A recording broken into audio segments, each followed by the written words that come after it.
Olá, meus amores, tudo bem com vocês? Sejam bem-vindos a mais uma aula de História. Na aula de hoje nós vamos dar continuidade ao assunto ali de Primeira República, né? Até então, nós vimos aí como aconteceu essa proclamação da República, falamos aí desse processo de criação de identidade, né, de construção de uma nova bandeira, construção de uma nova, de um novo hino, né, atribuição inclusive a novos heróis, né, criação de novos heróis, para que nós pudéssemos criar esse elo, essa criação aí de identidade nacional, muito diferente do período que nós vivemos, né, anteriormente, que foi aí do período imperial. Na aula de hoje, então, nós vamos continuar falando sobre a República da Espada, né? Então, recapitulando aqui, a Primeira República, ela é dividida em dois períodos, a República da Espada e a República Oligárquica.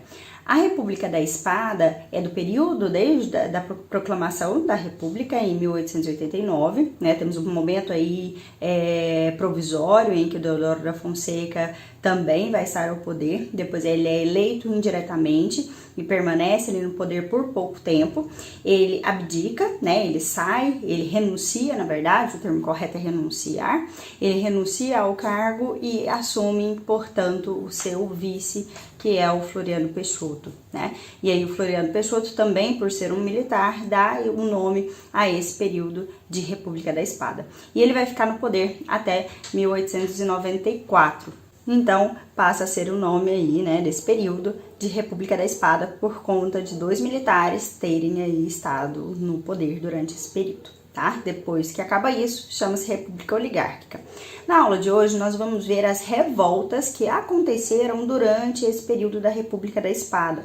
Na aula passada vocês viram, né, nós comentamos sobre a política do encilhamento, né, lá do Rui Barbosa, falamos de toda a problemática, falamos um pouquinho, né, sobre economia, e começamos a falar sobre o governo do Marechal Floriano Peixoto, que ficou conhecido como consolidador da República, Marechal de Mãos de Ferro, né, muitas pessoas acreditavam que ao invés do vice assumir, deveria haver novas eleições, mas ele ali vai permanecer até o final do mandato, que deveria ter sido cumprido pelo Deodoro da Fonseca.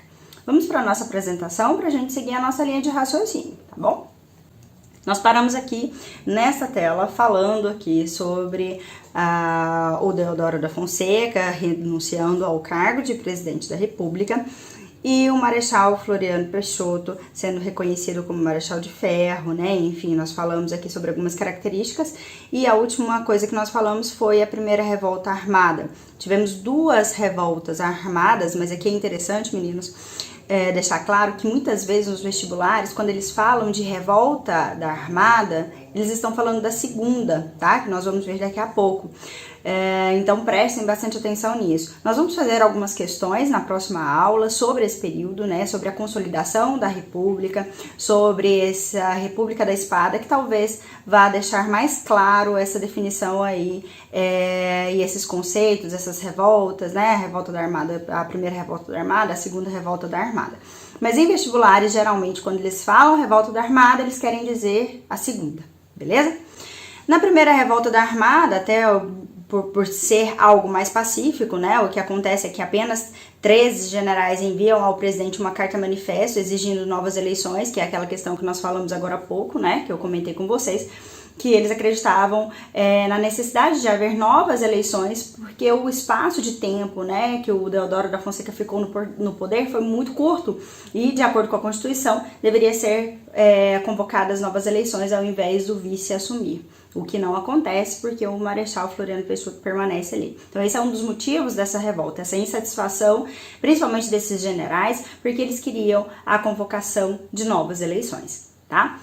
Óbvio que ele vai aqui repreender essa revolta, né, e como todas as outras. Ele vai ficar conhecido como Marechal das Mãos de Ferro, não é à toa, tá? Esse apelido dele aí não é à toa, não. Continuando aqui, então, a segunda revolta da Armada, que acontece em 1893, né? Nós podemos colocar aqui, né, um embate entre o Custódio de Melo versus o Floriano Peixoto. Nós colocamos também, né, esse Custódio de Melo seria o líder dos revoltosos contra, que podem ser considerados também como monarquistas, tá? Esses revoltosos eram aquelas pessoas também que não queriam a permanência da república, que ainda eram monarquistas, ou seja, que queriam o retorno da monarquia, o retorno do Brasil na condição de império. Nesse período, acontece a vitória do Floriano Peixoto, né, lá em Desterro, o atual Florianópolis. Inclusive, aqui o nome da cidade de Florianópolis é em homenagem ao Floriano Peixoto, né. Dizem, inclusive, que as pessoas lá de Florianópolis, eu não conheço Florianópolis, né, nunca fui, não conheço ninguém de lá. Se algum de vocês conhecerem, vocês podem até perguntar e depois contar pra mim, né, se de fato é isso. Que as pessoas de lá de Florianópolis não gostam de lembrar essa associação, né, do nome da cidade Florianópolis com o Marechal Floriano Peixoto, devido a esse histórico dele de ser esse marechal com mãos de ferro, de ser duro, né, de ter repreendido essas revoltas com bastante violência. Tá? Então, a segunda revolta da Armada tem a ver também com a insatisfação dessas pessoas, né, em relação ao governo republicano. Então, foi uma revolta contra a república em si. O Marechal Floriano Peixoto foi duramente, né, ele repreendeu duramente essa revolta e acabou ganhando, aí, sendo vitorioso em Desterro, hoje atual Florianópolis. No próximo slide vem inclusive uma fotinha, né, uma imagem representando a vitória do Floriano Peixoto lá, tá? Outra revolta que aconteceu nesse período é a revolta federalista, que vai ocorrer entre os anos de 1893 e 1895, entre os chamados, apelidados pica-paus, ou republicanos, e os maragatos, federalistas. Tá? O líder dos republicanos era Júlio de Castilho. Acontece aí, né, essa revolta justamente por conta desse questionamento de que haveria uma reeleição ou não do presidente do estado. Até então não poderia acontecer esse tipo de reeleição, né? E aí essa revolta sofre a interferência do Floriano Peixoto e acaba tendo a vitória aí dos pica-paus. Eu vou deixar para vocês um texto que explica melhor ainda essa revolta. E aí a tarefinha é justamente que vocês façam o resumo desse texto, tá? Vocês vão fazer para mim o relatório da aula, mais o resumo desse texto, explicando melhor tanto a revolta da Armada quanto a revolta aqui federalista, tá bom? Tarefa de casa. Por enquanto, nessa aula não precisa anexar lá na plataforma, né? Na semana passada eu pedi para vocês não anexarem, nessa semana também não. Na outra a gente volta a anexar normalmente, tá? Então, façam aí esse resumo, ou pelo menos leiam com bastante atenção esse texto auxiliar, que vai ajudar vocês a responderem as questões da próxima aula, beleza? O fim do seu mandato, né, acontece aí em 1894, período em que acontece a convocação de novas eleições. Aqui algumas imagens do Floriano Peixoto, né, para vocês conhecerem aí esse grande personagem da história. A imagem que eu falei para vocês aqui da revolta da Armada, que aconteceu em 1893, que representou a vitória dos florianistas, né, a vitória aí dos republicanos em Desterro, atual Florianópolis, tá? Mais algumas imagens. Essas revoltas acontecem também não apenas lá em Florianópolis, mas no Rio de Janeiro também. Vários navios de guerra, né, os encouraçados, chamados encouraçados, apontam os canhões para a cidade do Rio de Janeiro e eles precisam fazer barricadas para proteger ali a cidade. Então aí uma imagem que representa essa revolta, tá? E aí, com as eleições de 1894, nós temos início da República Oligárquica. Essa República Oligárquica, antes da gente falar sobre as suas características, é preciso que vocês entendam o termo oligárquico, né? Oligarquia, o que significa oligarquia e por que esse período vai ficar conhecido como período ou República Oligárquica. Alguns outros vestibulares, algumas questões, vocês podem encontrar também República do Café com Leite. Vocês vão entender por que disso agora mesmo, tá? Olha só, essa república oligárquica ganha esse nome de oligarquia porque significa o governo de poucos, ou seja, o governo nas mãos de poucas pessoas, um governo nas mãos de pequena parcela da população. Isso que significa oligarquia, certo? A estrutura política desse período, a política do café com leite, as oligarquias mais poderosas daquele período que representavam, né, naquele período, Então, a estrutura política daquele período ficou conhecida como política do café com leite, e é justamente ela que vai dar o nome também, vai dar origem, né, ao nome de República do Café com Leite, que muitos vestibulares, muitas questões vão abordar esse nome, como eu disse para vocês agora há pouco, né?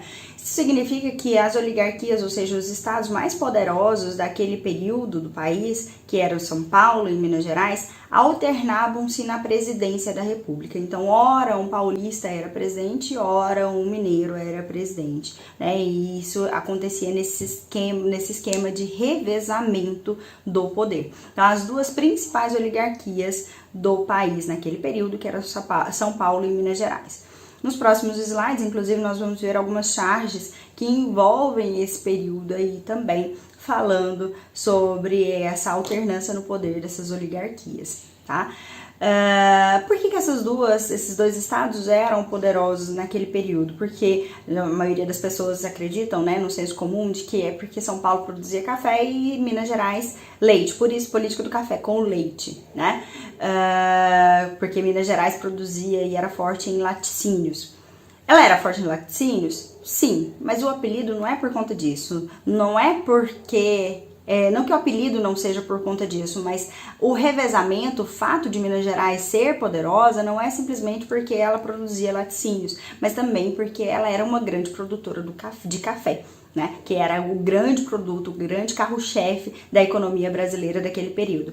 Isso significava que produzíamos apenas café? Era apenas o café que impulsionava a nossa economia, né? Que era ainda basicamente agroexportadora, ainda nesse período? Não, né? Tinha outros produtos, obviamente, mas era o carro-chefe, era o mais importante. Então, o café ele era produzido principalmente ali em São Paulo, no Oeste Paulista, mas também em Minas Gerais. E por isso, né, isso contribuía para que esses dois estados fossem duas grandes oligarquias, dois fortes estados ricos, e que por isso estariam alternando aí o poder de administração do Brasil, São Paulo e Minas Gerais. Sempre vai acontecer de forma muito tranquila essa alternância no poder? Não, não vai ser sempre tranquilo, né? Vai haver aí discussões, vai haver embates entre esses dois estados, tanto é que lá em 1930, né, na Revolução de 1930, vai acontecer essa grande virada de chave, o fim da Primeira República e o início da Era Vargas, justamente por conta de brigas, né, e discordância nessa alternância. O candidato deveria apoiar no período um paulista e ele deveria apoiar um mineiro e ele apoia um paulista. E isso vai trazer aí o conflito desembocando na Revolução de 1930. Então, nem sempre vai ser tão, assim, amigável, nossa, né, a primeiro vai paulista, depois mineiro e vai ser tudo tranquilo assim. Não é verdade, tá bom? Tem algumas questões que nós vamos fazer também que abordam aí esse aspecto. Continuando aqui na nossa apresentação, oligarquias menos expressivas apoiavam o acordo em troca de cargos ou ministérios, como por exemplo Rio Grande do Sul, Bahia, Rio de Janeiro, entre outros, então ficava apoiando. Inclusive a charge que eu falei para vocês, que agora eu vou mostrar, são esses estados ali tentando, de certa forma, meio que apoiando ou tentando subir aí ao poder. Tem várias formas de a gente fazer a análise dessa charge. Nesse período, além dessa estrutura política ser caracterizada pela política do café com leite, né, dessa política de revezamento da presidência da República entre as oligarquias de São Paulo e Minas Gerais, existia também a política dos governadores, que era um acordo firmado entre o presidente, no período do governo de Campos Salles, que vai de 1898 até 1902, e os governadores estaduais, que previa o apoio mútuo e a não interferência de ambos em seus governos. o que acontecia, o fim, nesse período, dava-se o fim, então, da instabilidade política no Brasil, uma vez que existiria, então, esse acordo entre os governadores e o presidente, de apoio mútuo, né? Um não interfere na administração do outro, não interfere nas decisões um do outro, então eles se apoiam, e isso gera esse fim dessa instabilidade política que até então estava presente. Percebam, meninos, que todo esse período que nós estamos estudando, tanto a República da Espada quanto a República Oligárquica, nós ainda estávamos nos consolidando enquanto república. Tá? A república era muito recente, era uma bebezinha ainda, uma recém-nascida, né? Prematura, inclusive. Então, todos esses governos vão enfrentar aí essa estruturação, essa consolidação deste período que está sendo desenhado, tá bom? Seguindo aqui algumas charges, como eu disse para vocês, aqui representando, né, a presidência da República, a cadeira da presidência da República, de um lado São Paulo segurando uma parte da cadeira e Minas Gerais aqui apoiada no outro. Os outros estados meio que apoiando e meio que tentando ali, de certa forma, chegar ao poder, né, ou enfim... contribuir de alguma forma. A legenda aqui, os detentores, tenham paciência, mas aqui não sobe mais ninguém. A charge de Stone, de 1925, revela uma aliança que, segundo novas pesquisas, não foi a única no início da República. Outras charges bem conhecidas, né, imagens de Minas Gerais, esse daqui, Minas Gerais e São Paulo disputando aqui com o elo de ligação em relação à presidência da República, essa daqui numa gangorra e uma representação simples, né, aqui do café com leite, dessa primeira república, dessa república do café com leite, dessa república oligárquica, tá bom? Seguindo aqui, tem algumas características muito importantes desse período, que são as fraudes eleitorais e a manipulação dos resultados. Durante a República Oligárquica, uma característica muito forte, muito relevante, que inclusive cai bastante em vestibulares, são as fraudes eleitorais que acontecem ao longo aí desse período da República Oligárquica. Nós vamos estudar cada uma dessas características, né, e como isso acontecia.